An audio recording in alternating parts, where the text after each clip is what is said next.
ডব্লিউবিজেডিএফ থেকে ইস্তফা অনিকেত মাহাতোর। আরজি করে ন্যায় বিচারের দাবিতে আন্দোলনে ছিলেন এই অনিকেত মাহাতো। আন্দোলনের মুখ ছিলেন, আন্দোলনের সামনের সারিতে ছিলেন এই অনিকেত মাহাতো। রবিত বন্দ্যোপাধ্যায়, রবিত, কি কারণে পদত্যাগ করলেন, কি জানা যাচ্ছে? দেখো ঋষিকেশ, ডব্লিউবিজেডিএফ অর্থাৎ West Bengal junior doctor front, এই শব্দটা কিন্তু বারবার পরিচিত হয়েছে।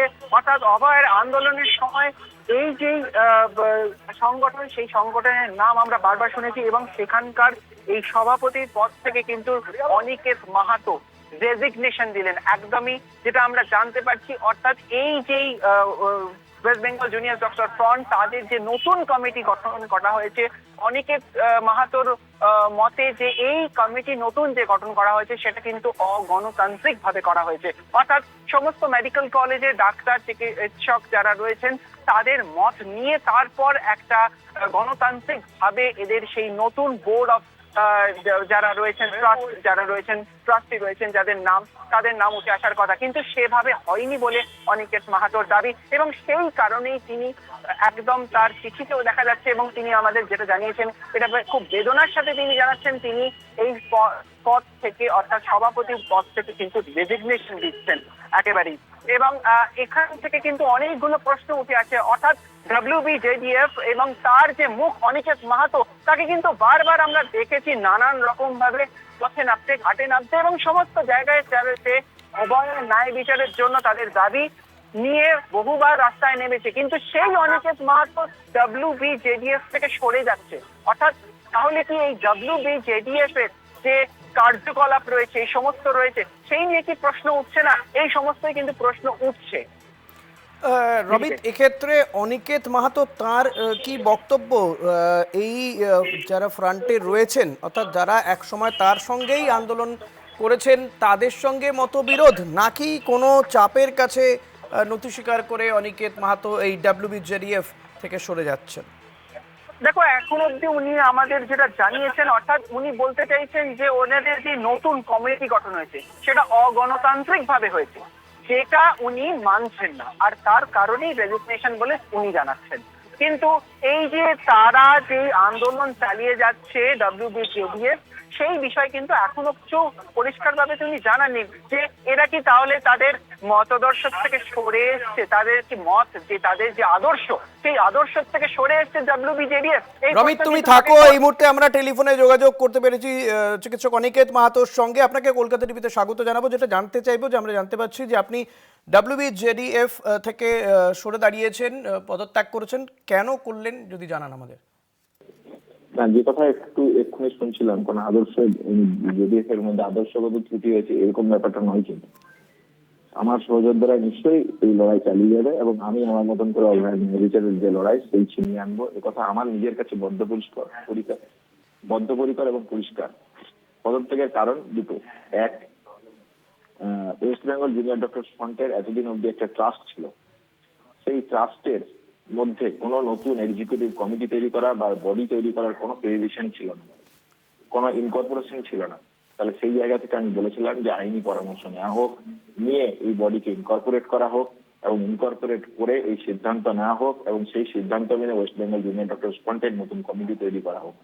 সেই জায়গা থেকে আমি আমার চিঠিতে, আমার পদত্যাগ পত্রে বলেছি যে এই যে বডি তৈরি হয়েছে এই বডি বেআইনি।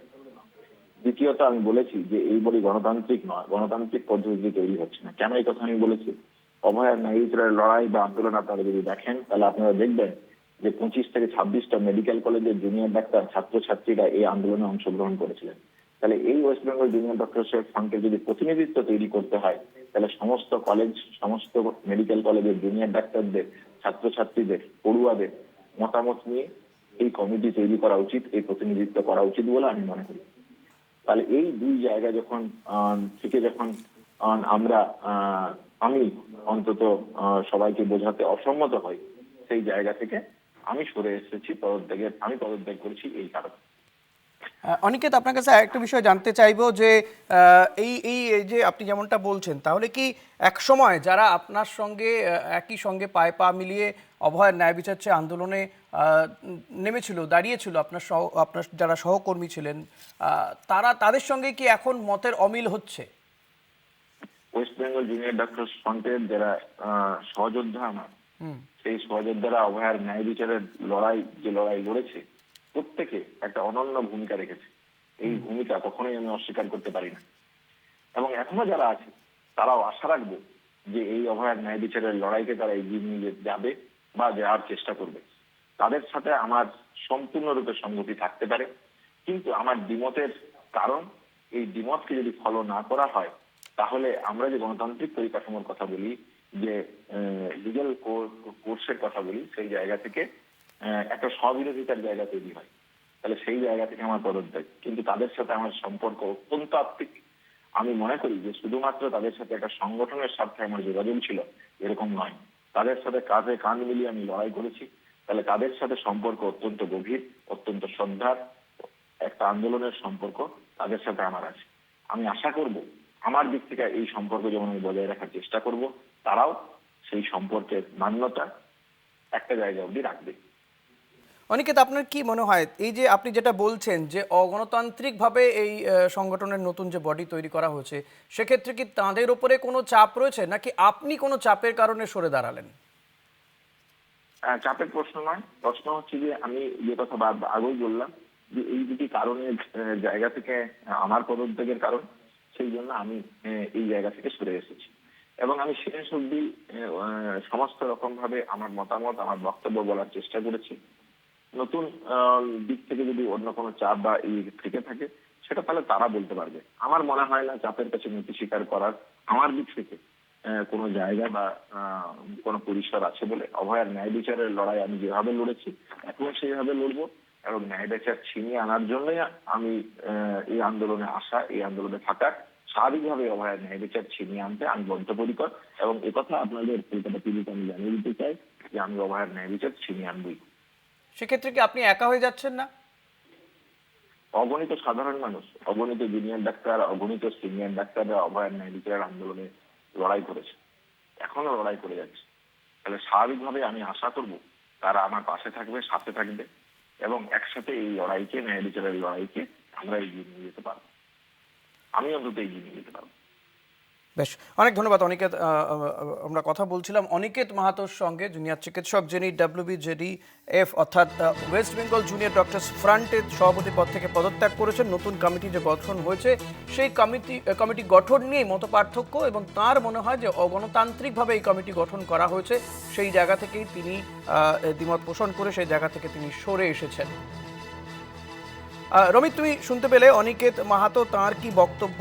তোমার কাছ থেকে আর একবার একটু ক্ল্যারিফাই হতে চাইবো যে সংগঠন বা যে বডির কথা বলা হচ্ছে, অনিকেত পরিষ্কার বলছেন যে অগণতান্ত্রিকভাবে তৈরি করা হয়েছে এই নতুন বডি। সেক্ষেত্রে কি তাঁদের উপরে কোনো চাপ রয়েছে? তোমার কাছে এমন কোনো খবর রয়েছে কি? কেন গণতন্ত্র মেনে হলো না অনিকেতের কথা অনুযায়ী? দেখো, এই জায়গাটাই আমাদের কাছে পরিষ্কার এখনো নয়। এই জায়গাটাতেই, কারণ অনিকেত মাহাতো কিন্তু এই সংগঠনের অনেকটা বড় জায়গা জুড়ে ছিল, এবং আমরা সমস্ত ভাবে কিন্তু অভয়ার ন্যায় বিচার বা এই সমস্ত নিয়ে যখন যে কোনো মিটিং, মিছিল, রাস্তায় যত দেখেছি, সমস্ত সামনে কিন্তু একটাই নাম ছিল, সেটা হচ্ছে অনিকেত মাহাতো।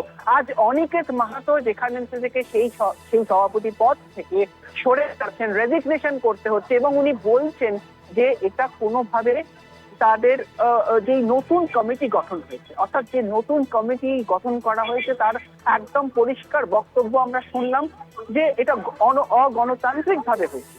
তার যখন এটা মনে হচ্ছে, সেই জায়গাটা তো কিছু রয়েছে, তবে এই বিস্তারিত ভাবে আমরা আরো এটা তথ্য নেওয়ার চেষ্টা করব, এবং সেই অনুযায়ী আমরা জানাবো আগামীতে। তবে এই জায়গায় কিন্তু বেশ কিছু প্রশ্ন উঠে আসে।